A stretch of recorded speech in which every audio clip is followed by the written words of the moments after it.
The work of the gods is complete. I actually finally get it now.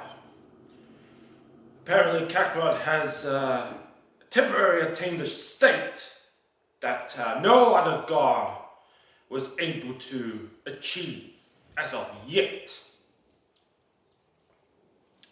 And whatever this power-up or transformational technique is, I actually like the name of it.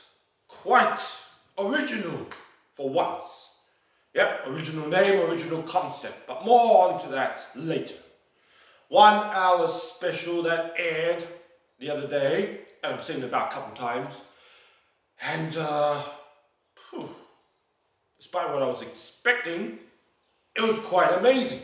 Yeah, not gonna lie, I was initially on Team Jiren, right? Team Jiren, because when it came to the Kakarot fight, I expected it to be pretty much one-sided and a brutal beatdown on Kakarot, which actually was the case. Now the episode starts off and opens up with that fat-ass bitch, that Ribrianne. Why hasn't she been knocked out yet? And is she the final one from the universe, what was it? 3, I think it is. Because I don't see anyone else from Universe 3, even the Yardrat was knocked out in the previous episode. Yeah, Frieza brutally knocked him out. That was quite surprising. Looked like Frieza was going to team up with Frost and betray, like everyone. Nope, he fooled us. Most unexpected of Frieza, even in this 1 hour special, oh my god. It's like, what is this bastard up to? Yeah, I'll go back into it later. I've got to cover this 1 hour special first. So Kakarot's stuck fighting this fat ass bitch with all this love, crap and blasts and this and that, and my god, it took up a good 5-minute, 10-minute chunk of the bloody first episode of the 1 hour. Because 2 episodes, right, back to back. So get to the point. She's going to blast this big ass hot bloody crater dome, and then Kakarot's right there. Kakarot goes to blue, has to go to blue, and he gives her a kick. He kicks her the hell out of there. She rolls, and she's right at bloody someone's feet. Arms crossed, looking down. It's none other than Jiren. And he's like looking up, staring at Kakarot. Fat ass bitch gets up and she fucking runs and hides between the bloody a rock.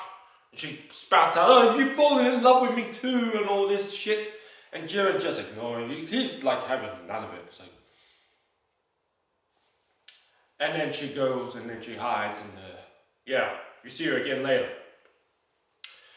So, what happens is finally, the clown god, what the hell was his name again? Jamai? Is it Jamez, I think it is. No, or was that the bloody... whatever, I call him Clown God. Right? Gives the order to Jiren. Now is the time to crush Son Goku. Jiren's like, understood. And he's casually walking towards Kakarot. And then Kakarot's like, oh, okay, finally. You're ready to fight me, eh? Kakarot goes, powers up, just in his base form, and launches a Kamehameha of all things. And then Supreme Kai, being an idiot that he is from Universe 7, he's like, hey, is Kakarot underestimating him? And it's like, Kakarot never underestimates his opponents. You know, or so he says. But Krillin, of all people, explained, no, you know, seasoned, true martial artist. Like, all he's doing is testing Jiren, you know? He wants to bring his power out and then get serious and fight him, you know, not right off the bat. Because first does Kamehameha and fucking wall goes around Jiren. It's like, it doesn't even hit him full on, it's just this bloody wall. And then God's like, wow, what the hell? Anyway, Kamehameha does completely nothing. Then Kakarot goes like Super Saiyan or Super Saiyan 2 and launches at bloody Jiren. And Jiren's just standing there. And Kakarot's like boom, boom, boom, boom, boom, boom. And it's like,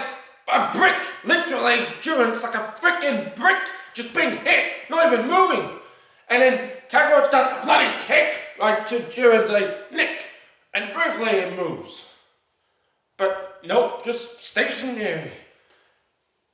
Hitting a red brick.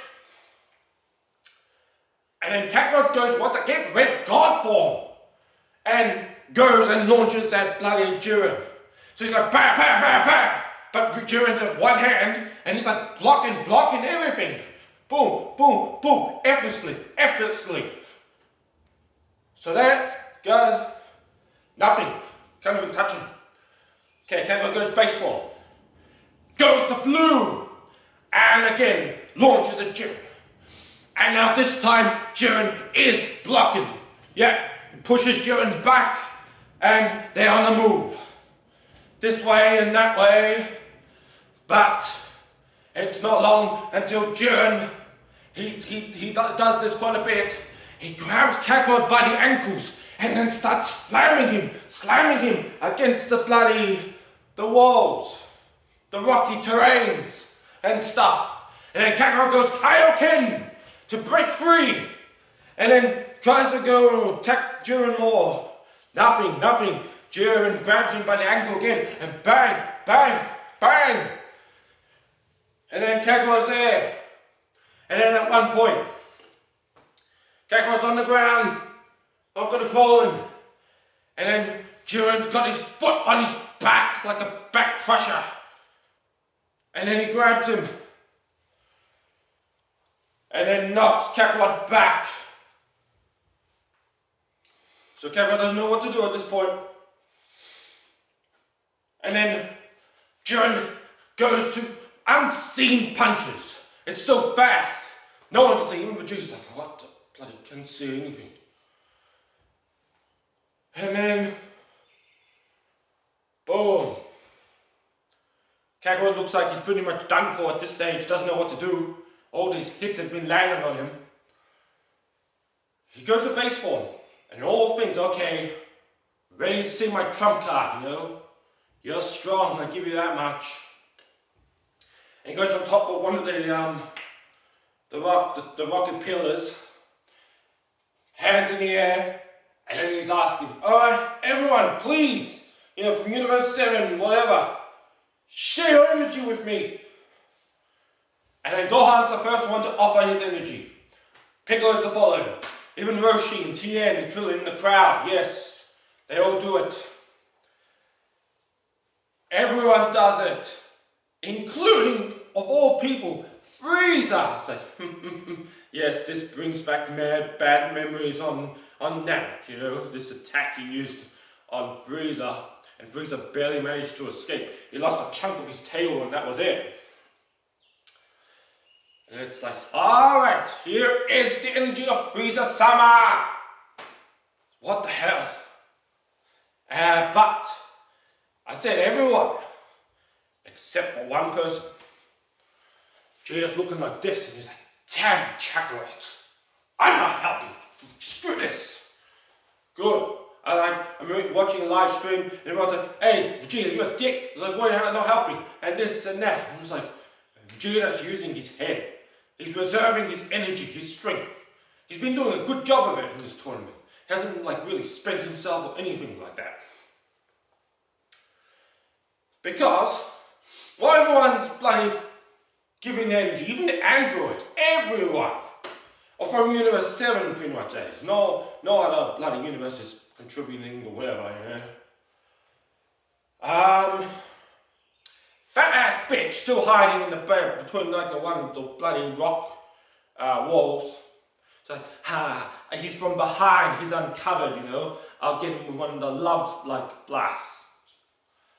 Next thing you know, BAM! The blast hits her and sends her spiraling. And of course, it's none other than Vegeta. And it's like, ridiculous. Hurry it up, Kakarot, already. So though Vegeta did not give energy or the Spirit Bomb, he contributed another way by bloody slamming that fat ass bitch down. So there, you can't say anything bad about Vegeta, idiots. It's like give the time for the episode to, you know, to go on forward before you bloody speak your mind and whatever, you know? Jeez. So, Spirit Bomb is getting to such a degree, and it's like, okay, this is the power of all Universe 7! At first it's like, Jiren, he's like so confident and sure of himself, it's like, don't worry, I'll give you the time you need, to gather your energy, And then Kakarot's, okay, well that's, it's so generous of you, you may regret it, And then, but then there's like, Clown God and stuff. It's like, they're going, they know Jiren all too well, right? He goes, oh well, Jiren, he's, famous for using his opponent's own attack, to turn it on them and crushing them with their own attack, right? So yeah. Anyway, so Kakarot's like, all the energy and power of Universe 7, here, take it! Spirit Bomb is going down. Jiren standing stationary. One hand! Boom! Fights back, like effortlessly, pretty much. The blast is going straight back to Kakarot. He's like, and Kakarot's doing base form. Kakarot goes to blue, and then tries to push some more. And then, Jiren, 2 hands. It's like, alright. One hand already impressively pushing it back. This is far beyond Kid Buu level. You've seen Majin Buu in the saga. What happened? Spirit Bomb struggle against Kid Buu.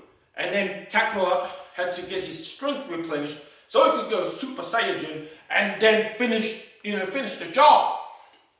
But now, he's going Super Saiyan Blue. And then he goes Kaioken times 10! And then he's pushing it back. And Jiren still with 2 hands, just the bloody 2 hands like this. And then Kakarot goes like Kaioken times 20! Jiren puts his hands down. And he's just like this, stationary. And then his eyes, he's like pushing it back with his eyes. It's like, what the fuck? He's pushing it, and then the episode pretty much ends that the Spirit Bomb looks like it's engulfing Kakarot. It's like, damn it, no! Second episode. So it looks like Kakarot was initially engulfed by it, but then he somehow was able to push it back, so still pushing it back, and it's still a struggle. It's like, no one knows what the hell is going on. Jiren still just with his eyes. And guess what? Spirit Bomb is large, and then all of a sudden it gets condensed, and then large and condensed, and Jiren, he's condensing the Spirit Bomb just with the bloody gaze, the glare. And Kakarot's trying to make it bigger again, and then apparently it's like this chunk, like Android's like, what the, this is too dangerous, everyone's like too dangerous, and the Grand Kai, the Grand Priest goes in front of the Zeros and had to create a barrier in order to protect them. And she's like, what the hell are you doing? Just push it back already. And then, Beerus is saying, well, push it back. Everyone's freaking out. The sheer amount of power that they're both regulating and bloody letting out. But, ultimately, Jiren gains the bloody control of the Spirit Bomb and turns it into like a black void and stuff. And then Kakarot just, had enough, body given through. He still remains as Super Saiyan Jin Blue, but he falls into the void. And then it's like the energy looks like, it's like engulfing him. It's like, and then boom, everything covered in light, big blast, everyone's blown away. Like Vegeta's blocking like this, and he's like, wow, fly back. And it was light, particles are like falling. So apparently this is something bad happens at the tournament, the tragic that occurs is in fact Kakarot being engulfed and finished off what seemed to be by his very own blast. Spirit Bomb, energy. Jiren just standing there. And therefore the bloody gods in Universe 11, Kakarot's a sacrifice. We take him out everyone's gonna shut up. You know, it's like Jiren, it's like, no one's gonna bloody care, not care. Be too fun to take on Jiren. No, when Kakarot seemed to have been killed, it didn't matter. Everyone was ready just to take on Jiren, just surrounding him. But Beerus at this point is like concern or like care or what's the word? Goku, you can't have been finished or something by that. Then he's like, Son Goku! And what's amazing is throughout all this entire like scene, scenario and whatever, Vegeta barely reacted at all. In the past, anytime Kakarot's like shown like more upper class, more power and stuff, like gone steps above him, Vegeta's gritted teeth, curse you clown, always ahead of me, you know? None of it in this episode, none of it within these 2 episodes, especially what comes after next. Go on to that later. So God's like, oh, you know, Dad, are you dead? And Shampoo's like, hey, Jiren killed him. It should be disqualified, should he not? And then Vegeta's like, wouldn't be entirely too sure. I mean, it was, you know, his attack after all, like being Goku. And then Grand Priest goes, yes, that is correct. The Spirit Bomb was Goku's attack, not Jiren's. So he was destroyed by his own energy. Jiren, no penalties. He is safe. He is clear. Anyway, some moments passed, and Xeno's looking at themselves. One of them's gonna push the button to, you know, say Kakarot's been eliminated, gone. Next thing you know, boom! Just the whole bloody arena shaking, you know, violently. The void is shaking completely, all of it. And this beam of light emerges. And then Kakarot emerges, this figure emerges, and he's like standing up like this. Or like this. And then from behind, this blue aura. And it's like base hair, still the black hair. It turns around slowly. And he's got the silver eyes. And the blue aura. And that cuts to a commercial. And then Jiren's approaching him once again. And then Kakarot just seems to be like walking. And then bloody Toppo's like, some Goku, what the hell is he, you know? And no like charge. Initially Kakarot charges and he tries to do a kick at Jiren. Jiren instinctively dodged, it seemed like. And then Kakarot's like, briefly, And then what happened next was mesmerizing, guys. My God. And the song as well, that was pretty good. Despite it was like Kakarot's finest hour. Jiren goes for an attack, and then Kakarot just gradually, just like a slow motion, spins and dodges it. And then dodges it more moves, and it's like, what the hell's going on here? It's like, Jiren's like, I see it, but, you know, it's like, what the hell happened to you, Kakarot, you know? And not Kakarot, Vegeta's not angry, he's just questioning the whole scenario, the situation. It's like, beyond comprehension. The gods are freaking out at this stage. What the bloody? And then we're just like, I wonder. Then he explains, could the Spirit Bomb have been the trigger? You know? With such a power? So he explains the Spirit Bomb, Kakarot absorbed it somehow, and it's acting like a battery, like an energy source, a temporary like a power, like heat. Somehow, Kakarot's body has been completely depleted. He's done for. At this stage, the energy of the spirit bomb is what is sustaining him. And somehow, Beerus is like, he gets it. It's Ultra Instinct.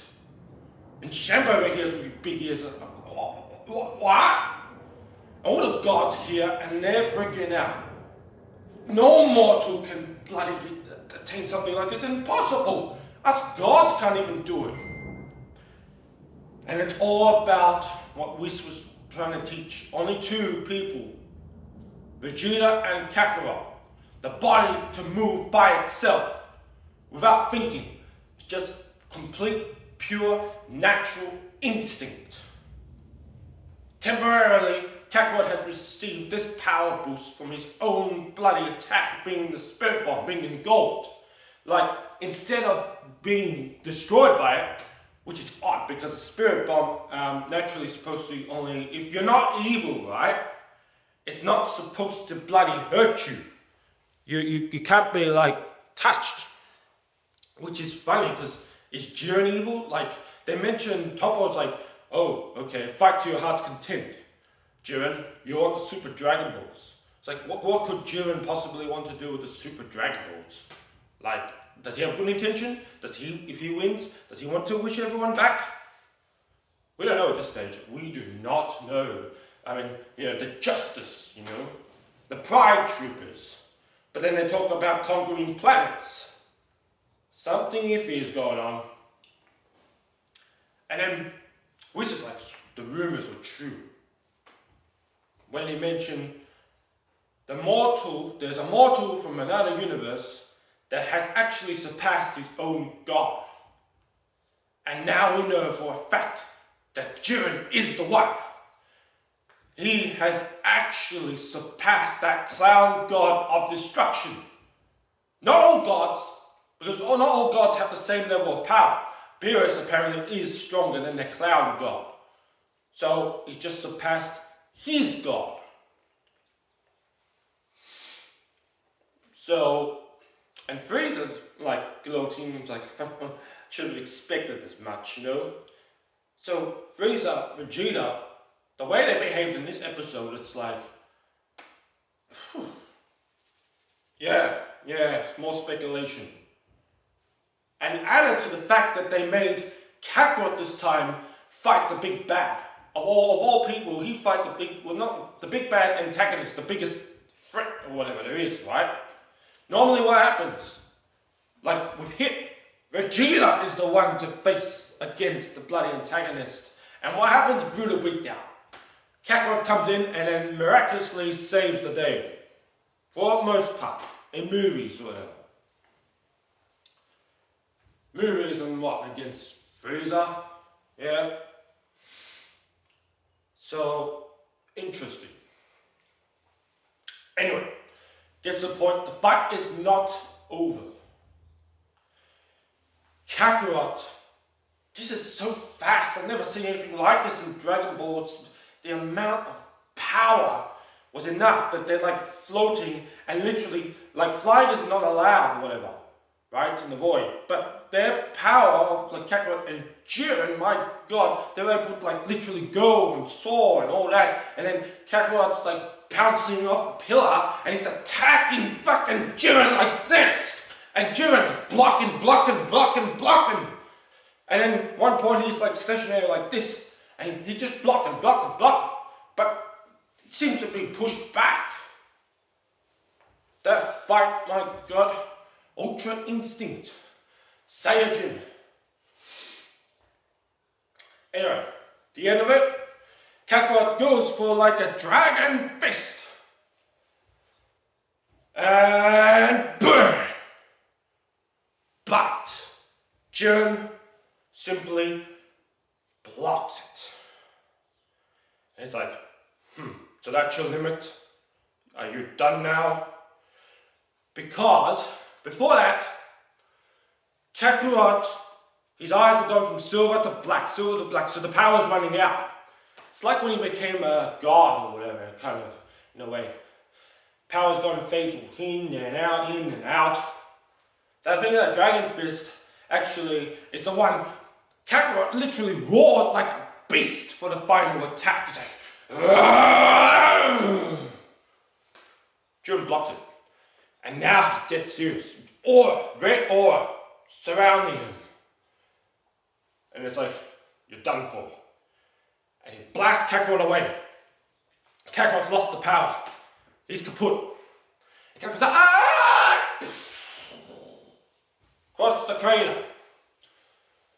What happens fucking next? Someone comes out of nowhere, and then boom! How Jiren fucking blasts Kakarot away, he blocked the other person. And of all the people that it was Hit. Hit tried to do a sneak attack, right? But to no avail. And then it's like, Jiren's like, assassin from Universe 6, what do you want? And then Hit's like, I'm working. Next week, next episode, Hit Jiren goes down. And it seems like Hit, for the most part, he's going to be disadvantaged. But using the time skip or whatever, some trick up his sleeve, he does get hit on Jiren. I think though, Hit, he doesn't care about the rules at this stage. Jiren's too much of a big threat to be left unchecked. He's going for the kill. Hence why he said, I'm working. So, just to take him out. If you take out Jiren, then everyone else maybe has a chance. The other Pride Troopers are trash for the most part. It's Jiren that's fucking holding Universe 11. So it's like, at this point, Hit's like, screw the rules. But ultimately he's gonna fail. Now, the cliffhanger, although the preview for next week kind of ruined it, Kakarot's lying in the fucking ditch. Vegeta's there and he's like, hey, how'd you attain such power, you know? Goes like, dude. It's like, well, answer me. And Vegeta's like, gruff self, but it's calm. So I was like, tell me now. But then Kakarot's like, I don't know actually, like really, I don't. And then, boom, fat ass bitch emerges. And at one point when Vegeta blasts her away, and then all that shit was going down between Kakarot and Jiren, everyone's standing all watching in like amazement, right? And Vegeta's just still fighting that fat bitch, but then gazes at Jiren, right? But he's still fighting, so it's like, yeah, Vegeta was like impressed and not impressed at the same time. But anyway, fat ass bitch comes. It's like, no matter, we'll talk about this later. And Vegeta takes a step to confront the fat ass bitch once more. And then, Kakarot. Kakarot has disappeared. It looked like he was teleported.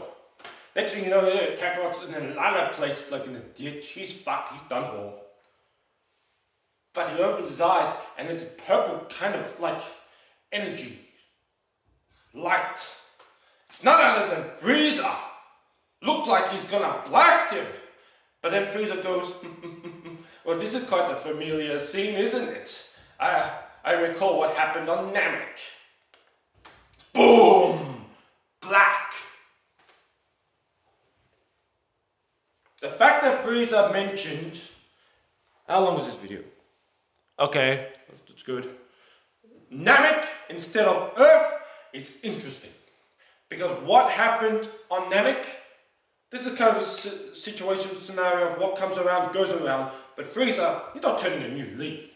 He has his own devious plans and schemes and stuff.